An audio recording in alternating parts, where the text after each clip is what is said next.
Ladies and Germans, how you all doing? This is Conoric.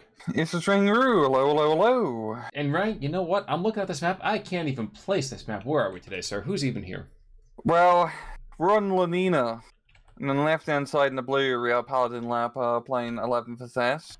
We have a balanced income right-hand side in red. We have willard97 playing 8th Indian. We have a Maverick income. And yes, it's this map.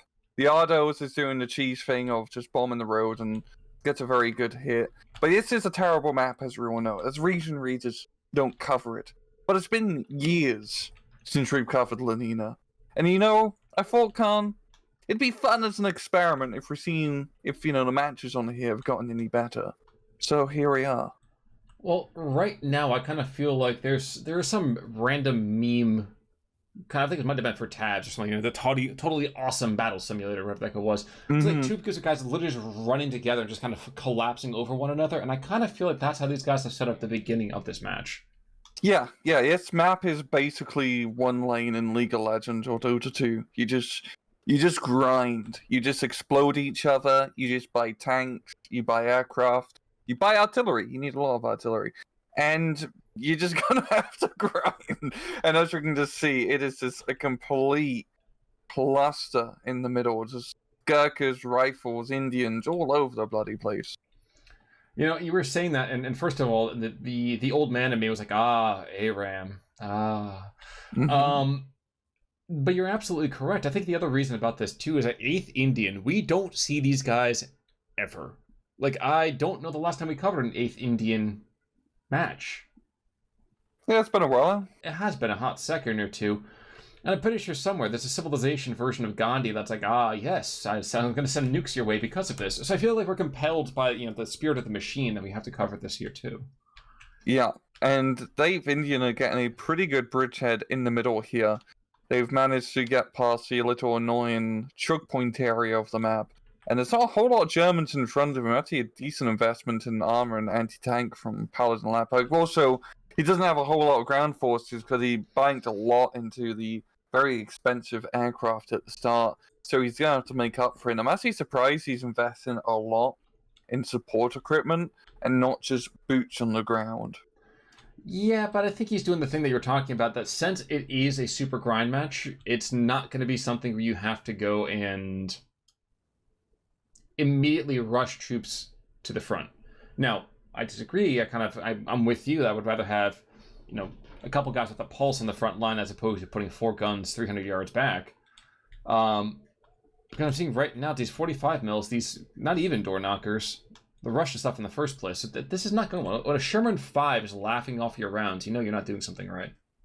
Yeah, you're going to need a little bit of heavy caliber stuff. And he's also now getting some Panzer Grenadiers.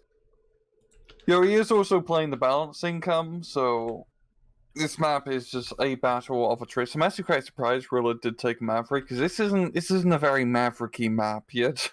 There's not a whole lot of Maverick play one can do. It seems he's trying to do actually a little bit up north, but actually the 2-3 run up north is actually a flanking maneuver. That's just weird to see. Well, yeah, that's the other thing too, is that, you know, we're talking about the fact that, oh my gosh, why doesn't he have any kind of actual boots on the ground? I'm like, well, wait, he's at 14-10 with half the number of guys that the Indians have in 2 streets. So, you know, he's doing something right, apparently. He's got the BF-109 down south doing some reconnaissance work. I think he's just trying to scout if there's anything down south here for him to maybe move up some troops. He doesn't really have many troops to really move here to begin with. And the Indians have almost fully occupied this town now, and they've getting into a very good position on the edge of it. I guess it's really down to if they can just deal with the tanks. And they do have some anti-tank. Also, the IG-33 firing rounds 100 meters away, that was not something I'd expected, but it was effective. Yep. He's attack grounding right now, too, and that's just, well, yikes. Yeah, he's pretty desperate to make sure they do not break on through. But it definitely seems now it has fizzled out a little bit, his 8th Indian attack. He still has the Shermans in the back line providing fire support, and he has a pretty firm line. But I think it's just enough support equipment here from Lepa for him to hold on to what he's got. I have to agree with you. Although right now the IG-33 is just firing down that lane randomly. I had this weird nostalgic moment. I think it was, oh my gosh, Men of Honor 2, when you like, playing through the market garden, and they had the old man with a shotgun kind of thing. I don't know. Yeah, just blasting people from halfway across the map with shotguns. Exactly. Though I think the IG-33 over here is going to, well, he's going to meet a rather rude ending. There's a hurricane coming out of the direction with almost 500 kilograms of bombs, and there's no anti-air in sight. Yeah, that's to do some pretty decent damage, especially considering... Oh, he even hits it back up to the vehicle. That's a rare sight, but it's not going to matter because he gets blown up. Shockingly enough, I think it actually probably was worse that he did that, because I feel like there's a weird vulnerability thing that happens when they're hooked up to the back end of a vehicle, especially when it's a light-skinned vehicle like that. Yeah, it's better for it to be... What's it called? Unhitched, because the HP on the men is stronger and the HP in a light vehicle. Light vehicles are like the most vulnerable unit in this entire game. Infantry are much more tankier, even though they're just soft and squishy. Yeah, that's true. But I think it's because you grab the private and you pull them in front of you whenever there's a bullet coming the other direction. Yeah, yeah. That's a point. Now, ladies, what Rangaru is saying about not getting hitched being better for you. He's not saying that. So, just let's not keep that in mind. I'm surprised. Okay, I was going to say, I was wondering if the Ardo was going to come back through, and yes, the Death Star is preparing to fire. The Bofors, of course, are going to put some firepower out there, but, the Ardo doesn't need to hit even the same zip code. It's going to do something regardless. Yeah. And it's going to be pretty good in this map, because, you can get some very good effective hits, because Big Bomb and also Jet Bomber allows you to get out of dodge very fast. Or even have very heavy anti-aircraft nets is going to be pretty easy to deal with. Kind of humorously, though, the Sherman, despite sitting in the back line, says, you know what, guys, I got this. Hold my beer. And his beer has been held and will never be taken back. So. Yeah. Yeah, it's just a modicum amount of defense. Really just the two tanks holding the road and a couple Panzer Grenadiers is going to hold on to its line. And I'm curious whether PaladinLepa is actually going to bother to attack, or he's just going to sit in this... He can afford to sit in the +1 on this map, especially as a balanced income against Maverick. If he just holds the line, maybe buy some artillery, he has decent artillery spam. He has a Vine... Willard97. God, it's been a while since I had to say it. Willard97, yes. Willard97, yes, and the 150 mils. Thank you. So he can grind this out. Same time the Indians do... Well, actually, not in this case. He doesn't bring the heavy artillery. It's more just mortar spam. Well, the unfortunate thing really about the Indians is that they kind of play into that very Soviet mindset of, I have tons and tons of infantry and I'll throw them at you until Churchill starts actually feeding the country. I mean, look, it's 92 squads. Yeah, it's a few, and they're actually really good squads. Like, the Gurkhas are top tier. The Indian rifles are very cost effective for bloody 20 points. I mean, even got Sherman back up as well. Like, it's a very good combo. Spitfire gets completely blapped. I wasn't even paying attention to that. I was watching the Gurkhas did their things. They continue to just roll over these couple P-ground squads. They're kind of sitting there as speed bumps. The 2-3-1 up north. He's making an end run. Where is he going? Somewhere. Maybe the highway to hell? Yeah, that's a decision there. Single Sherman, by the way, moving up to the northern side, picks up a flag. One Indian rifle back in the meantime. But like you said, PaladinLepa doesn't have to go anywhere, man. It's like, fine, okay. I know we're going into your heavy time. That's why I'm bringing in a single Panther. You're going to actually, for some reason, stick him way behind. And we have an IG-33 that can probably start bombarding these Indian rifles as they, come across. Yikes, and this MP-42, too. Those guys are dead. Oh, they are DED. You know what, Khan? I'm not too surprised to have to say it, but I think we're going to have to take this for a times two. Because I think I know where this match is going. Sure. 9:48. How about that? Yes. Cool. And times two. Because, this is Lenina, boys. This is the map. We just grind in the middle. Actually, Willard is making some headway now. he's making some headway, but I think it's more because of a lack of investment really over here from PaladinLepa, more than actually being quite that scary and... Well, just quite that scary. How about that? Yeah. Farkroth gets a good blap on the Hurricane here. Yeah, he does have decent investment on the flanks. I mean, the Panther's actually moving through the marshes, of all things, trying to do stuff. But still only a +1 bleed, and really, Willard needs to get some other flag somewhere. Actually, up north, he has that one flag in the road, which I'm surprised he hasn't tried to take yet. Yeah, and yeah, just, yeah. Yeah, yeah. And the SPW. autocars. Yes. The one recon unit which can like really counter his recon unit, trying to do some maneuvers. But they can't find him. Ready, go! Oh boy. The Ardo came back through, blowing up some more infantry in the meantime. Befehle Panzer kind of support, not really a push, but support something. As the Gurkhas kind of get picked off one by one, and this is the SDKFZ. This is actually why you carry 6,400 rounds of ammunition, is you churn guys into meat paste. Crew killed on the Shulk in the meantime. You're like, yikes, that's rough. But we're in Phase B here, everybody. And the 231 is down. They're going to pick this right back up. Indian Rifles picking up that flag at the absolute long last. Sturman from the northern side goes down. There continues to be a -1 bleed. So, okay, that's cool. No big deal. Yeah.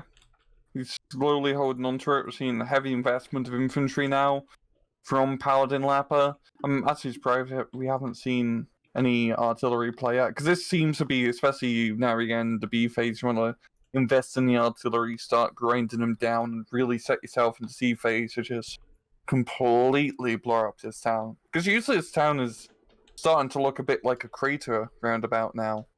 Yes, it is. Yes, it is. One of the things... Oof, was that a TU? No, it was a Boston coming in. I was going to say a TU too. Well, Boston comes in, but it's not really such a long time until he goes down. He's dead pretty quickly. And BF-109 going after this Hurricane. Yeah, this is going to be a bad idea. I don't know. I think right now he's trading on the fact that that Hurricane doesn't have the mobility because of all the bombs sitting in his payload. And Hurricane, yikes, yikes. Panther goes down. Oh, wow. The Panther has fallen. The other Hurricane gets hit. So it is not a good day to be in the air for either side, the Luftwaffe or, the associated Commonwealth forces here. Yeah, and it's also just due to the nature of the map where all the action's really in the center. You're just going to put your anti-aircraft guns in the center as well, so it's a very thick anti-aircraft net which you have to fly over, which is not nice. As we're seeing in the center as well, on the ground, things are getting pretty bloody for the Reich. The infantry push which got brought in is just getting collapsed from the Crusader AAs. It's really going to come down to the Panzers coming in and finish up the job. The amusing thing here is that the Befehle Panzer was like, yes, there's guys I can actually go after. You know what? I'll shoot at the PBIs instead. And another Hurricane goes down, but it's 2.5 minutes now, and the Crusader, jeez. Well, different Crusade's going to be happening in the meantime. Unfortunately, none of those guys are going to make it. No, they are not. And the Grenadiers getting in close, but they do get blapped rather from the Rifles PR. And the things, it's just getting bloody in the center. We're seeing more support equipment being brought in, more Panzer Grenadiers. There's a whole heap of Indian Rifles and Shermans. Oddly enough, though, I feel like the support equipment is going to start to turn the tide. Because once they identify a strong point, those IG-33s on the hilltop and the IG-18s are going to be like, okay, yeah, cool, and just obliterate everything. Yeah. Also, I guess that's the run advantage here for Willard, is he's made a pretty decent push up north with the autocannon, auto cars. So he was getting that +2 for, but in every +2 on this map is going to be huge for him.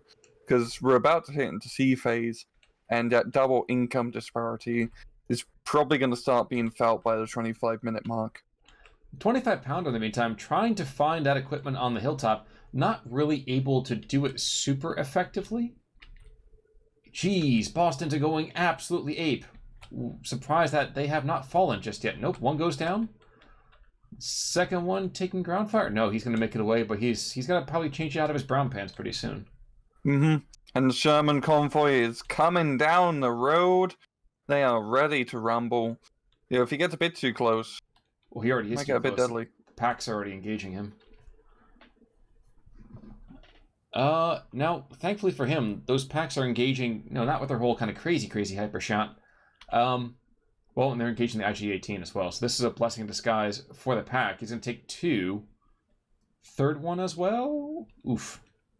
I think he might go 3 for 3 here. Yeah. But PaladinLepa, yes, all of those Indian rifles, we'll call them Rifle Indians, are coming in hot, but he's picking up territory, which is the weird thing. Yeah, there's a lot of northern pushes are working quite well for him, and I think even, down south is very quiet. But this is pretty much his last huge investment that he can afford to bring unless he decides to float points for a couple minutes. But this is a lot of dudes, and I mean, he needs to get another +2 if he wants to win, because a 15 minutes on this +1 is just not going to be viable for him. Or at least he does have 2 C-phase cards of infantry, which is actually pretty forward-thinking on this map. That's true, but unfortunately the ones he's sending in are the guys that don't have any AT capacity. Yeah. His best bet is just to hold the edge of the town, because he can't really put too much pressure outside of it. And he's... Okay, so some more Shermans in C-phase, but he's going to start running low. Also, he's sending 190, just making gun runs at the auto card. Mm-hmm. Which, kind of makes sense. That he should be able to actually kill him. Oh, the Indian Rifles picking up our flag as well. Yes, for the time being. I think actually if I could rotate even that 76-2 out, Boita equipment from the Russians, that would be more than enough. Oh, here we go. Finally, we got some artillery being brought on out. 2 of the Weiligwerfers, which we really should have seen a bit earlier, because these things are just, the German Katusha wannabes. They should do pretty good damage considering just how clustered up the Indian rifles are. I have to say, I was listening to a podcast in the Battle Stalingrad the other day, and I realized that apparently my little innocent historian mind never really thought of the sex joke behind Stalin's organ before. I just always thought of it as an instrument, but, Oh, yeah. I legitimately never thought about that. I was 8 years old when I realized that there was a giant dick joke going on about it. No yeah, that's a good point. And the Ardos coming in, dropping their massive loads onto the British lines and getting some pretty good hits. Absolutely. The good flock first, though, again, between the 2 of them, 192 shots. That's going to be that's not going to be easy to stop. No. And yeah, it's a pretty good timing now for him to actually hit this front line, and he has a decent amount of frontline troops. The Ardos are really just acting as the artillery more than anything, because they are coming in and getting out pretty much unscathed. I'm waiting for these first shots to go. Like, you can hit... just shoot! Barraging, exactly. Shoota! But still, they hold their ground, and their fire. And I guess to a certain degree, they don't even really need to be too aggressive when you think about it, because, well, the Indian Rifles, again, can't do a whole lot to them. Mm-hmm. But Crusader AA, there's a Bofors coming on in. These guys, I think, are the last, I'm not going to say dregs of Indian equipment, but probably the last of the effective equipment that can really be utilized under these circumstances. Yeah, and when I was saying that, Lepa is slowly pushing on through the town. He has good fire support, even in the swamp. And there's the tap out. Not too surprised, yeah. Actually, pretty surprised by the... I guess he kind of just grinded on the edge of the town. All support equipment did a lot of killing. And all the bombs. And the amount of infantry, yeah. Like, I want to see the Ardos in a second. From the kills, though, from the Indian side of things, Sherman, they got, a couple of kills here and there. But other than that, not a whole lot to write home about. Got a Gurkha squad that was actually kind of okay. But the Ardo, yep, here's Harry Schultes over here. Poof. Schumann, this is the guy I think that was behind front lines for a bit, the 231. Heck. Whoa! Kessler, that's you looking at? Whoa! Wow, he's like a ground ace. Yes, he is. And he even killed some Gurkhas at the same time there, too. So that man by himself, responsible for 600 points and then some. Focke-Wulf, 2 air kills. IG-18, pick up a lot of the infantry. Stog, respectable, taking out the Crusader, a couple of Shermans, like this guy at the end. But Ardos. The Ardos were, well, the flying artillery for a reason. Yeah, it's such a powerhouse for 11th SS, because even in 1v1s with heavy anti-aircraft nets, you can actually bring them in and drop your bombs and not get shot down, which is very nice, especially on a map like this, where you just need to drop bombs into heavy anti-aircraft nets. But I think we've learned 2 lessons in this match, Khan. One of those is that the female version of Lenin is kind of a creepy thing. I hear Lenina, that's all I can think about. Yeah, I never even thought about it like that, but yeah. Well, what were the other 2 lessons? 3 lessons now. That's lesson number 1. Lesson 2 is that you don't want to go Maverick on Lenina. If Willard went balanced or Juggernaut, he probably would have had a pretty good chance of winning that match, because he could have kept up some momentum. And he was trading, he had more infantry, a bit more artillery. And the 3rd lesson is just don't play in Lenina. That's true. That's true. Just don't play on this map. I honestly don't know where it's even in like the tournament, to be real. This is because why is this map? Because you need lulls every now and again, and because we need to prove that there's a reason to have amphibious vehicles. Now, neither one of these guys went into the amphibious stuff, but that's okay. That's okay. So, but there we go. Valuable lessons. So take notes, students out there. We certainly are taking notes on our side. But until next time, then I'm Con Ulrich. I'm Rangru. Take it easy.